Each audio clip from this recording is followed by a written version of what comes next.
Summary of the Plot Against America by Philip Roth. At the time of Charles Lindbergh's election as President of the United States in the fall of 1940, Philip Roth is just 7 years old. Lindbergh had run on a platform that advocated for individualism and America first. Franklin Delano Roosevelt's removal from office by Lindbergh sends shockwaves through Philip's mostly Jewish area in Newark, New Jersey. The polite way Lindbergh talked to Adolf Hitler made Philip's parents, Bess and Herman, nervous. They think that the anti-Semitism that has been building up in American society is about to burst.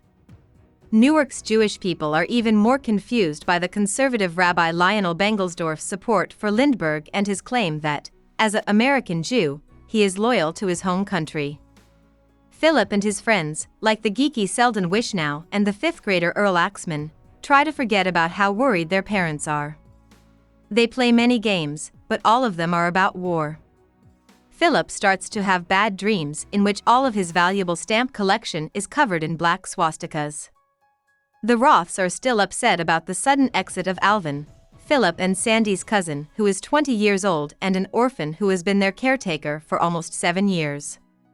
This happened in June 1941, 6 months after Lindbergh's inauguration. Alvin has gone to Canada to fight in World War II for Britain. Jews are becoming more afraid because the US, led by Lindbergh, has almost backed Hitler's dictatorship. The Roths decide to take a long-planned trip to Washington, D.C. The Roths hire a guide, Mr. Taylor, to show them around the city. But as they walk around Washington, D.C., other tourists start to stare at Herman because he is loudly complaining about how bad Lindbergh is for America. Herman tries to keep his cool after being called a loudmouth Jew at the Lincoln Memorial, but when he and his wife get back to their hotel, they find that their things have been taken away and their ticket has been cancelled. Herman wants to finish the trip, so after moving to a new hotel, the Roths keep exploring the city. After getting into a fight with yet another anti-Semitic man at a diner, Herman sings loudly for everyone, showing that he is not going to give up his rights as an American. The Roths are still getting used to life under Lindbergh back in Newark. The Office of American Absorption, OAA, was formed by the President's administration. Its programs make Jewish families less stable and take away the power of Jewish groups across the country. But Sandy agrees to be a part of the Just Folks program, which is run by the OAA and pairs young Jewish boys with families in the heartland of America for the summer. Evelyn, Bess's sister, has recently been hired as Bengelsdorf's secretary in his new job with the New Jersey OAA. She calls Bess and Herman Jews who are afraid of their shadows, even though the Roths don't want Sandy to go. In the end, the Roths give up. A few days after Sandy left, the Roths got a letter saying that Alvin had lost his leg in battle and would be coming home. When Sandy comes back after weeks, he talks about life in Kentucky with awe and tells Philip that he can't wait to go back. At the same time, Evelyn and Bengelsdorf, who have been seeing each other, get engaged. The rabbi and Herman have a fight when the Roths have him over for dinner. The next day, Evelyn calls Bess to tell her that Sandy has been chosen by the rabbi to work as a recruiter for Just Folks. The girl named Bess gets a job in a shopping store. She puts the money she makes into a bank account in Montreal because she is afraid that the family will soon have to leave for Canada. Philip spends a lot of time by himself since Sandy and Bess are always out and Herman is more tense than ever. After school, he and Earl start taking the city bus every day and following Christians to watch them. In January 1942, Alvin gets back home. Philip is obsessed with and scared of Alvin's stump, which keeps getting sores because his replacement leg doesn't fit right. As Alvin's stump heals and he gets around better, he starts playing craps with a group of teens that includes the thief Shushy Margulis. Uncle Monty gets mad at Alvin because he hasn't done anything to make himself useful. Alvin is almost forced by Monty to work at his grocery shop. Even though he has to work, Alvin keeps playing craps with Shushy. While the Roth family is out and about in Newark, an FBI agent stops them and starts to question them. The spy wants to know what Alvin does for fun and if he's ever called a government official a fascist. This is about the time that Selden's dad, Mr. Wischnow, dies suddenly. That he killed himself with a rope is what people say, but Bess swears to Philip that he died of cancer. Alvin loses his job when an FBI agent talks to other workers about him. Montgomery owes money to gangster Lunges Willman and doesn't want Alvin to cause problems for the company. Alvin is going to Philadelphia to work for Shushy's bad guy uncle. As spring comes around, there is a scandal. Joachim von Ribbentrop, a well-known Nazi, is staying at the White House with Lindbergh and his wife, and Maura Lindbergh. It's open to Bengelsdorf and Aunt Evelyn, and Evelyn stops by to see if Sandy can come along. He tells Evelyn she can't come back and kicks her out. Sandy is very angry the next morning and calls Herman a dictator worse than Hitler. Herman finds out that his childhood friend Shepsy Terschwell, who works as a projectionist at the nearby Newsreel Theater, is going to run away to Winnipeg. One afternoon, Philip sneaks into the newsreel to watch a clip of Evelyn and Bengelsdorf at the state dinner. When the show is over, a staff member brings Philip up to the projectionist booth. Shepsy then waits for his father to come get him. Because Philip broke the rules by getting into the theater, Herman hits him in the face in the street.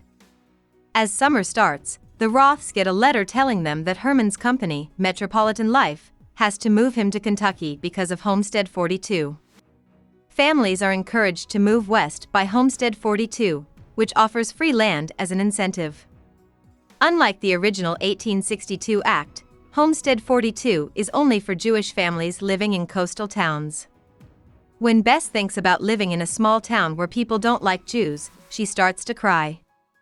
One afternoon, Philip goes to Aunt Evelyn's office at the OAA to ask her not to move them and to send Selden and his mother, who has died, instead. Aunt Evelyn tells Philip that he will love living in Kentucky and that all of Rabbi Bengelsdorf's projects are good for American Jews. Bess keeps telling Philip to spend more time with Selden, so Philip starts stealing clothes from him and hiding them in a suitcase in the shed with the $20 he got from Alvin. Walter Winchell, a Jewish writer, said on the radio that concentration camps are likely to come to America. This made Philip decide he had to leave home right away. Philip gets his suitcase and stamp book and heads out, but as he crosses a field with horses, one of them jumps out and kicks him in the head. He wakes up in the hospital the next morning. The stamps he loves are nowhere to be found. He quits his job to avoid having to move west under Homestead 42. For the night shift, he gets a job at Monty's shop. Bess quits her job at a department store, and Sandy stops attacking ghetto Jews all the time. Aunt Evelyn and Bengelsdorf get married at the same time, but the Roths are not invited. Under Homestead 42, Selden and Mrs. Wischnow are moved to Kentucky. Philip is shocked by how sad he is when they leave. Walter Winchell, who was fired for saying hurtful things on his last show, says that he is running for president and starts giving speeches all over the country soon after Labor Day. It's okay for Winchell to be in the tri-state area, but there are riots against Jews in Boston. As soon as Winchell gets to Michigan, there is an American Kristallnacht in Detroit. Things get dangerous very quickly in the Midwest. Winchell is killed in Louisville, Kentucky, on October 5th. The night after Winchell's murder, Alvin goes back to Newark with his fiancée, Minna Shop. As Herman accuses Alvin of not caring about Jewish pain in America, Alvin points out his prosthetic as proof that he wrecked his life for the Jews and then spits in Herman's face. There is a terrible fight. He then gets stitches at the hospital, while Alvin and Minna go back to Philadelphia. Later that night, shots are fired in the street. The Roths spend the night with their new neighbors, the Kukuzas. The next morning, they find out that there was a fight between Longy's thieves' Jewish police force and the Newark police. Shepsy gets a call from Herman, who wants to know how to move to Canada. When Lindbergh's plane goes missing between a rally in Louisville and Washington, D.C., his vice president, Burton K. Wheeler, declares martial law in the United States. Philip worries that his American childhood is over. But over the next few days, an amazing series of events happen. There are rumors in other countries' press that Lindbergh has gone to Berlin to hand himself in to the Nazis. In response, the German press says Lindbergh's absence is the result of a Jewish plot. The FBI puts Bengelsdorf, the First Lady, and several Jewish government leaders in jail. A few days after she was freed, and Maura Lindbergh spoke to the whole country on the radio and asked Congress to remove Wheeler from office.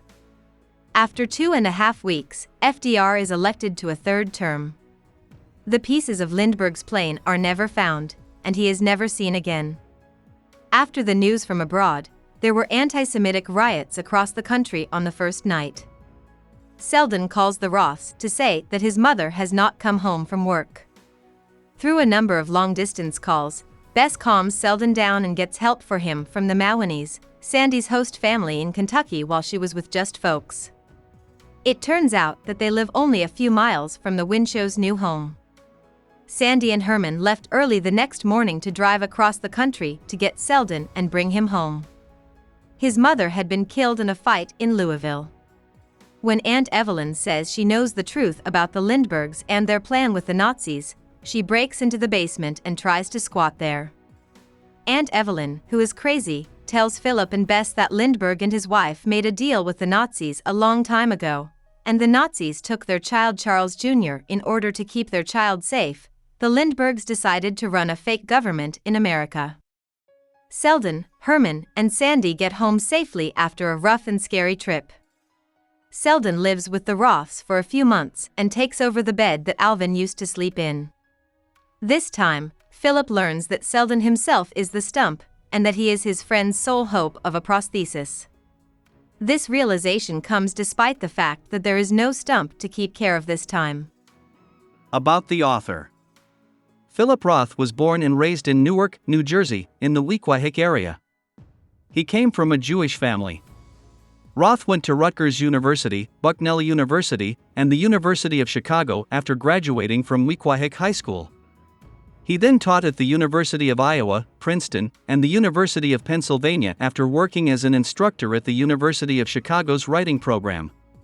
Roth became famous with Goodbye, Columbus, 1959, which made him one of the most famous and controversial writers of the 20th century.